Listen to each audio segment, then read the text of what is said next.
Hey everybody, not sure if I've ever seen this happen, but every single match in round 1 finished in 20 minutes.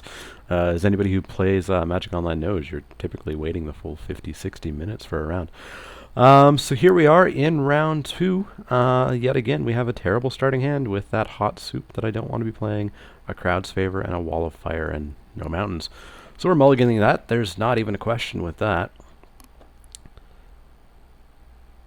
So this hand is ever so slightly better. We do have a turn 1 play in Frenzied Goblin, and then no turn 2, no turn 3, and then turn 4. I'll keep it. Yet again, it's not great. Hmm.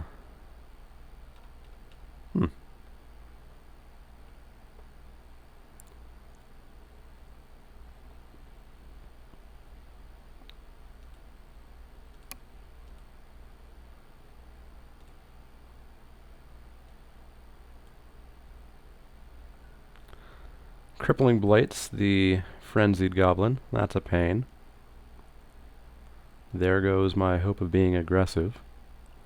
So there's my land that I desperately needed.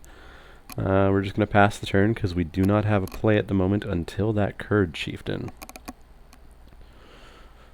So we've seen a Crippling Blight. Now we see a Child of Night. Well, we got our 4th land, so at least our Kurd Chieftain's online. Yeah. I do have to say, with how many 1 and 2 drops we have, I am surprised that I am getting nothing but my higher end stuff all the time. So that Child of Night's going to come in. I'm going to go to 18. He's going to go to 22. He is going to hit his land drop. Currently he's mono black. 3, which is familiar? No. Necromancer's Assistant. That's an interesting choice. He mills away a Typhoid Rats, a Titanic Growth, and doesn't it mill 3? It does mill 3. I've noticed on other people's streams that the graveyard isn't quite as tiny as it is on my screen for some reason. I have a feeling that my laptop being slightly widescreen makes it not work well. Alright. Well, that's a pain. I really wish you could pop out the graveyard. I'm pretty sure they're well aware that it's a gigantic bug. Well, it's not a bug. It's the way they designed it. Anyways, I'm not going to waste too much time on that. So Plains. And Kurd Chieftain, and that's going to be a go.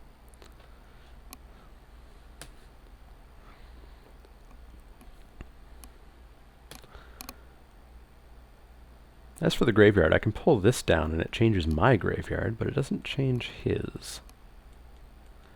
If anybody happens to know if you can make the graveyard even slightly bigger, definitely let me know. Oh, there we go. Yeah, it was a Carrion Crow that went into his graveyard.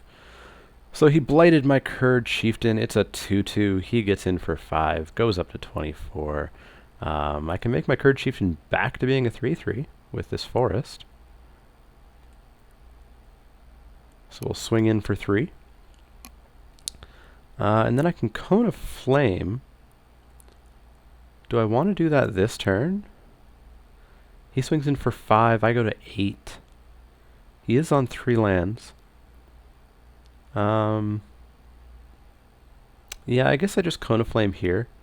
1, 2, 3.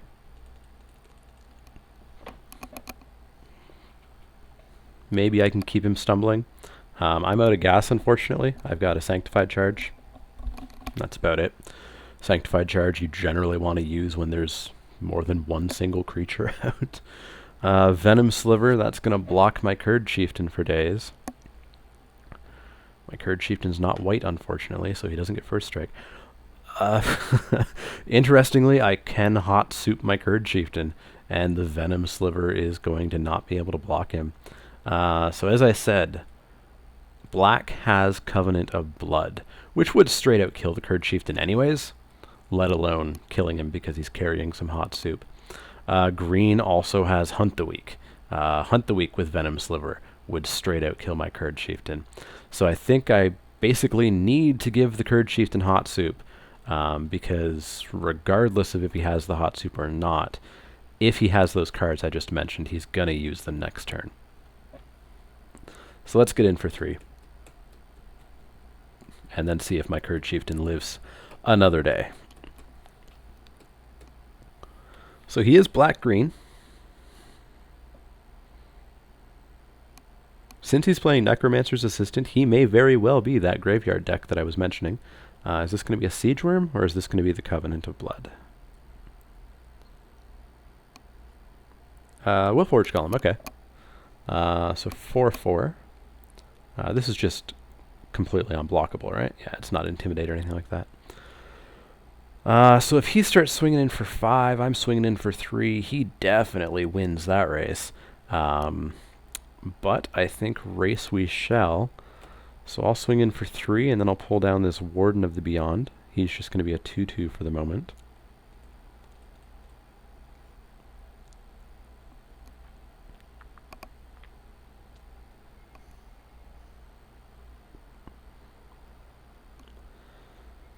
So he swings in for 5, I go to 8. I swing back for 5, he goes to 7. And then 3. He still wins the race at the moment. I do have the Sanctified charge back, so at any time I could swing in for 5, 6, 7, 8, 9, taking him to 3. I can also just keep swinging with the Curd Chieftain, since he can't block. Hold the Sanctified charge back for a blocking play if I want to. Probably not the best, but we're also not in a 100% terrible spot. We're just not in a great spot. He's going to come in, I imagine, with the Wolfforged Golem at least. Yeah, he's going to come in with both. He's going to take me to 8. I'm not willing to block and lose that Warden.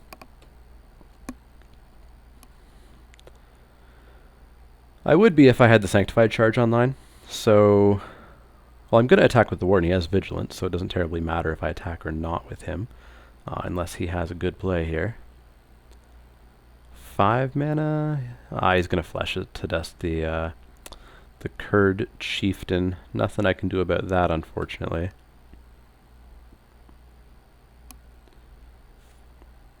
He did chat with me beforehand, and I feel like this chat was meant for his last opponent or something.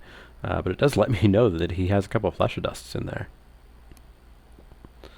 So we've got to raise the alarm. It's an interesting play. He's going to swing in for 5 next turn. I can raise the alarm at the end of his turn and then come back at him for 2, 3, 4, 5, 6, 7, 8, 9, 10. I can actually come back at him for lethal if he doesn't have a blocker. I think that's basically my only out at the moment. No, I won't even equip Hot Soup to my Warden. There's no real need to. It just sets him up for some sort of pinging damage. I don't know if there would be anything that wouldn't outright kill him. But I think, yeah, I'll just pass the turn here. So I can raise the alarm when he declares attackers in order to have chump blockers, or I can raise the alarm at the end of my turn. He's going to be coming in for 5. Sacred Armory. 2, it gets +1/+0 until end of turn. 1, 2, 1, 2. So he can come in for 7. He can take me to 1 here. But then I would come back for 2, 3, 4, 5, 6, 7, 8. I would come back for 10. Let's see what he attacks with. He attacks with both. I have a feeling he's going to try to take me to 1. Let me just recount. 4, 5, 2 activations, 6, 7. Yeah, he takes me to 1 here. Hopefully that's what he goes for. He does only have 1 card back. Oh, he doesn't go for it. If this card's a creature, I'm in trouble. Yeah, it's a creature. Alright, so I've got to raise the alarm.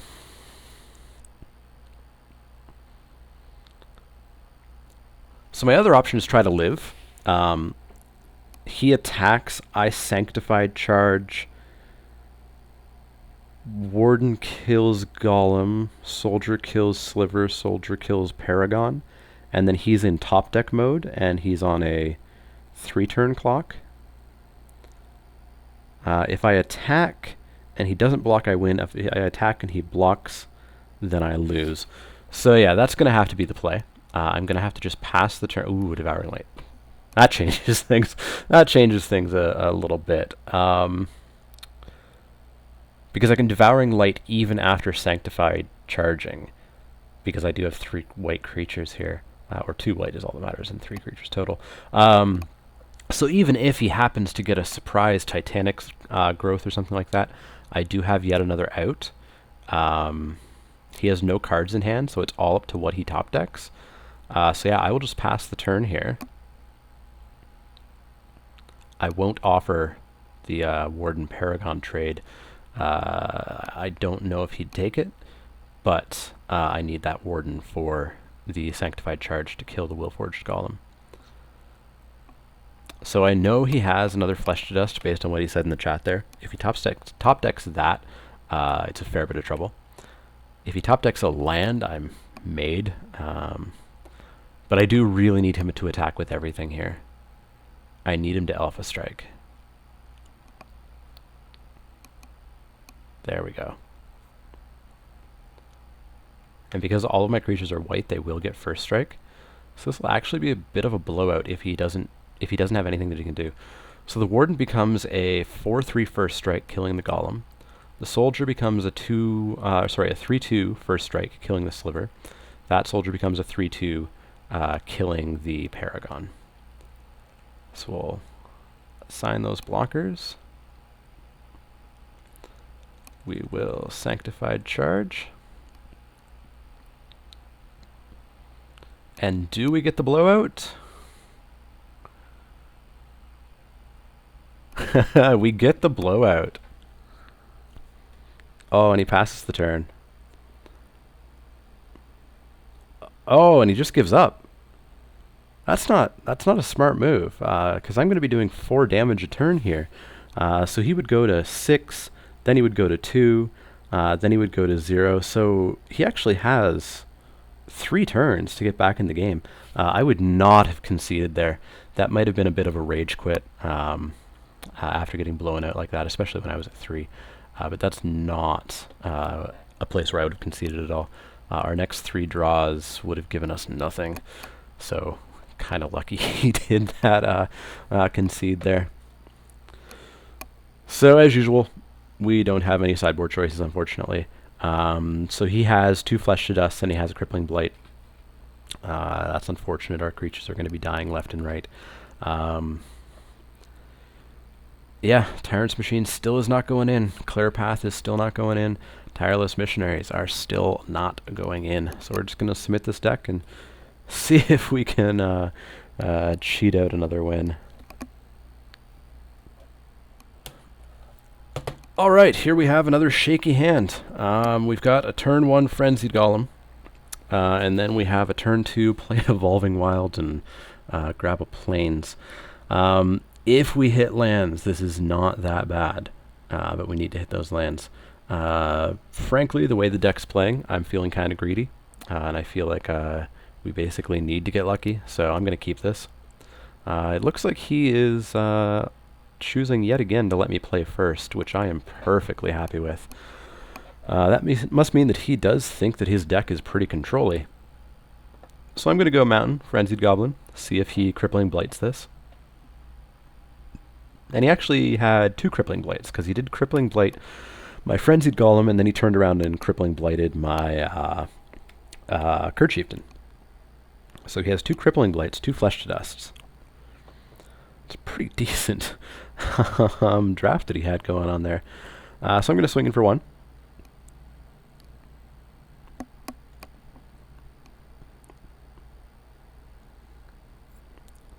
I am not going to pay a red to make Frenzied Goblin not able to block. So he'll take 1. I will play a Foundry Street Denizen and drop this Evolving Wilds.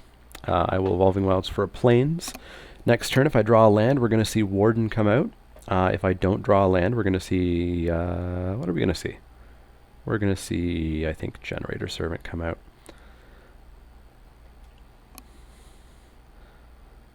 So let's drop the Evolving Wilds.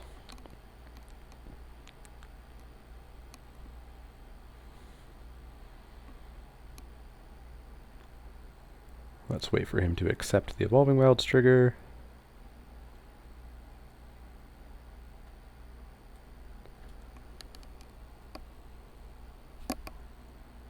So I get a Plains, so I've got 4.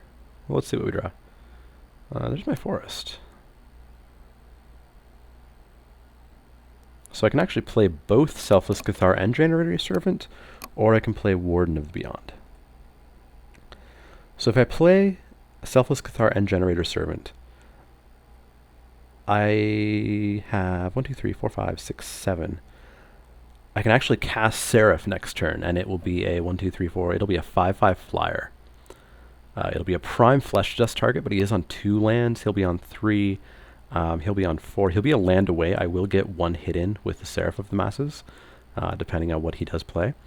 So I think I might do that rather than pull out the Warden of the Beyond. The question is, do I try and attack here? If I try and attack here and he blocks 1, then I have white, 1, 2, 3, 4.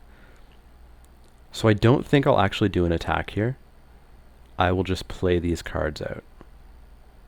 Well, actually, hold up. Because I will have the Generator Servant... No, because sacrificing the Generator Servant would make the Seraph weaker. If he blocks one of these and 1 dies, then we have white, 1, 2, 3, 5 from the Generator Servant, and we would have 3 creatures. It would be a 3/3 flyer. So no, I won't attack here. I will just play out my creatures.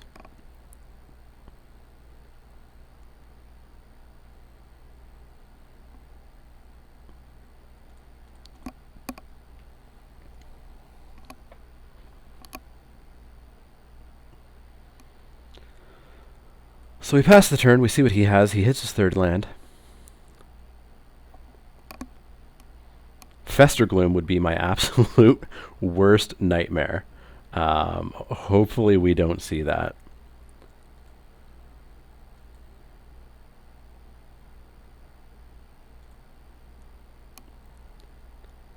So let's see, could we do anything interesting here, splitting the Generator Servant mana? White, 1, 2, 3... White, 1, 2, 3, 4, 5. No, we're 1 mana short of being able to bring out Seraph and Warden, both with haste, which would be pretty nice. So could I bring out the Seraph with haste to make things a little bit faster? White, 1, 2, 3, 4, 5. It would be a 4/4 flyer with haste. I think I like that play rather than it being a 5/5 with, without haste. So yeah, that's what I'll do. Let's sack the Generator Servant. Let's pay white, 1, 2, 3, 4, and then let's tap the, the Denizen to bring out a hasty 4/4 flyer. This is going to be flesh to dust as fast as he possibly can. So we're going to swing in with this 4/4. Next turn, I actually have a pretty nice attack if he doesn't have a blocker, in which I could attack with everybody and make his Venom Sliver not able to block. But we'll see if that's the case. I imagine at 4 lands he's going to have something to block. An Elvish Mystic. It's not great.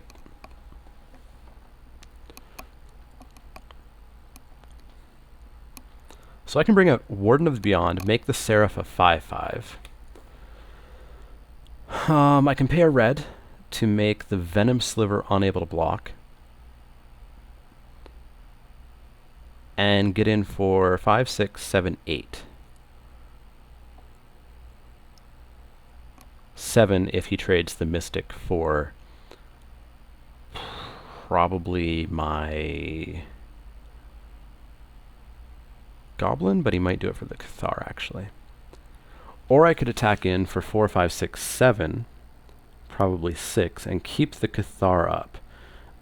If he doesn't block, I would get in for 6, 7, 8, 9, 10. Or no, I wouldn't, because the Cathar would be gone and the Seraph would be a 3, 3. I think I want to bring the Warden out now.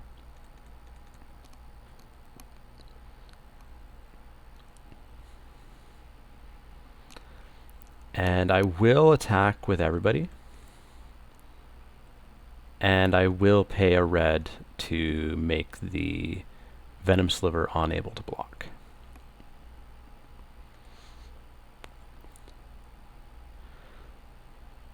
So he goes to 7 if he doesn't block, and he doesn't block, so he goes to 7. That's good to see. So he is not in a great spot right now. Although he's now on 5 mana, so I imagine this is going to be a very quick Flesh to Dust. Yeah, down goes the Angel, of course. Didn't expect that to last too long. He is still on quite a clock here. I've got 2, 3, 4, 5 damage. If I sack the Cathar, we're looking at 3, 4, 5. And 1 would block. I did get a Crowd's Favor, which means I can kill instead of trading whatever he decides to block. And I'll make the Elvish Mystic unable to block here. That way I can kill the Venom Sliver. The Venom Sliver is a more difficult blocker than the Elvish Mystic is. Presumably he will block the Warden with the Sliver. So maybe I actually do want to make the Sliver unable to block. That way he would block the Cathar or the Frenzied Goblin with the Elvish Mystic. And then 2 would still get 2. 2, 3, 4 would still get through, taking him to 3. So yeah, let's do that. Let's make the Venom Sliver unable to block with the Frenzied Golem. He could have a Gather Courage here, I suppose. That would allow something of his to live. Oh, that was a bad move. I should have played that Mountain, because I do need a red for the Crowd's Favor. So if I tap a red, something will trade. I think I'm okay with that, because I will still take him to 2, 3, 4. I'll still take him to 3.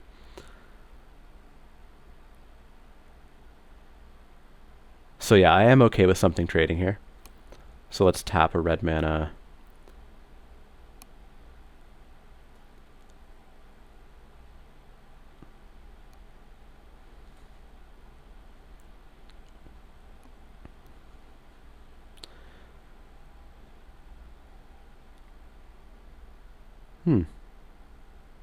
What's this going to be? Oh, he was trying to block, I see. I thought he had a 1 green combat trick, other than Ranger's Guile. So he is going to block the Goblin here. So 2, 3, 4, 5, 6. I could take him to 1 with sacrificing the Cathar. But I think I want to keep the Cathar back for next turn. 2, 3, 4. He'll go to 3. He'll have 1 creature up to block in the Venom Sliver, as well as whatever else he casts. So yeah. Well, I could make the Frenzied Goblin live here. Get in for 3, 4, 5. Take him to 2 by losing the Cathar this turn. I think that might be the better play. Take away a blocker.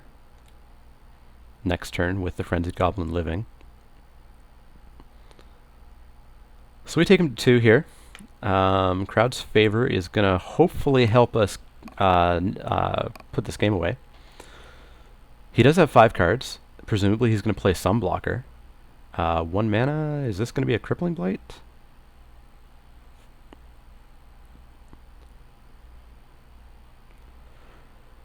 Cone of Flame would be an awesome top deck here. Just finish him off with a Cone of Flame. Oh, and he's just going to give up. So yeah, if he had a blocker, we would have made the one of those blockers not be able to block and still gotten in for a bare minimum of 2. If he had have had 2 blockers, 2 little guys, he could have lived. We would have drawn a Resolute Archangel, wait, 1, 2, 3, which was nowhere near casting. So yeah, we got a couple wins off of potentially early concedes on his part. You never want to concede, unless it is 100% clear you have no cards left in your hand and there's literally nothing that you can do. I don't recommend conceding. We saw in the first draft I did for this channel, in the first match, a couple of completely unlikely wins on my part that I pulled out by not conceding. So yeah, here's our terrible draft deck winning a match. It was a match against somebody else who was 0-1, but it was a win. So we'll be back for round 3, and we'll see how that goes.